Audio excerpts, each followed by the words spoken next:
No let-up in fighting across the Gaza Strip after the UN Security Council passed a resolution demanding an immediate ceasefire in the besieged enclave.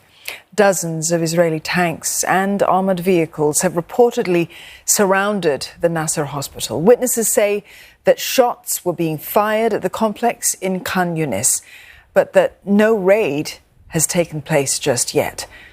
Talks for a truce are reportedly still moving ahead. Officials from Israel's spy agency, along with mediators from Egypt and Qatar, are remaining in Doha for discussions. Sources at the talks indicate that Hamas has sought to parlay any ceasefire into an end to the war and withdrawal of Israeli forces. However, Israel has ruled out such terms and says that it will pursue efforts to dismantle Hamas.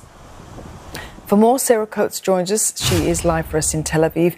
Sarah, relations between Israel and the United States, they've strained even further after the UNSC vote. Mr. Netanyahu has cancelled an Israeli delegation visit to the United States, in fact, but a meeting between the two defense ministers, we understand that that is still going ahead.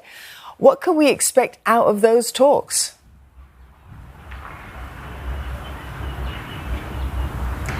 Hello there, Dawn. According to senior US officials, the Israeli Defense Minister Yoav Gallant, he is expected to ask Lloyd Austin for more weapons and for more assistance for Israel to carry out its campaign in Gaza, specifically F-35 and F-15 fighter jets and precision-guided munitions. Now, this is certainly going to be a big ask, to say the very least, given that the US weapons sales to Israel are really coming under the microscope. They are worth some $3.5 billion annually. And of course, this comes, as you mentioned, as that rift between Israel and Washington is really only deepening on the back of that UNSC vote yesterday, which saw the United States abstain, saw this resolution pass, with Netanyahu, the Israeli Prime Minister, then swiftly pulling back this Israeli delegation that was supposed to travel to Washington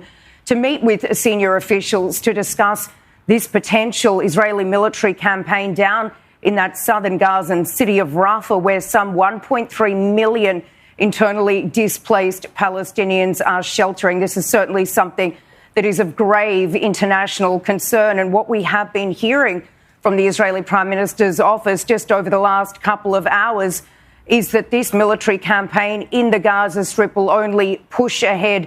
This comes as these talks in Doha, these ceasefire and hostage talks, seem to have broken down, despite assurances from the Qatari Foreign Ministry that they're still positive. But we do know that the Israeli delegation has now pulled back also from Doha.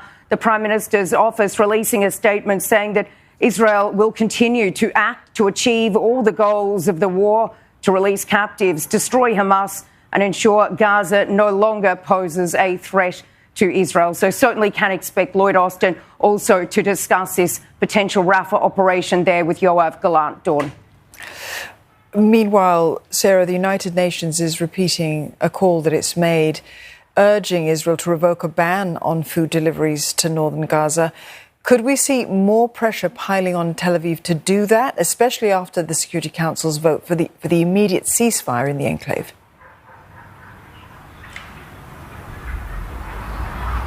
We certainly can see more pressure put on Tel Aviv, Dawn, but it's whether Tel Aviv actually responds to that pressure that is the other question. We did hear from a UN spokesperson just a short while ago saying that people in the north are facing a cruel death by famine, and this comes after these UN reports that say people there are on the brink of famine, that they are facing catastrophic hunger. We're hearing continued calls for Israel to reopen these land border crossings, and what we are really seeing is an international effort here to bring aid in other ways, like through these maritime corridors and through these airdrops. And just in the last hour or so, the Gaza Health Ministry is reporting that some 7 Palestinians have drowned in the Mediterranean Sea. They actually swam out trying to get some aid that was airdropped. It landed in the sea. They drowned. There is another 5 or so people missing.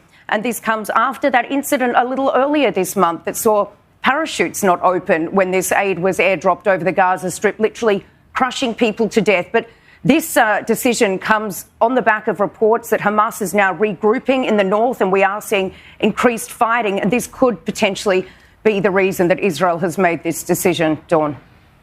Sarah, thank you for that update. Sarah Coates there in Tel Aviv.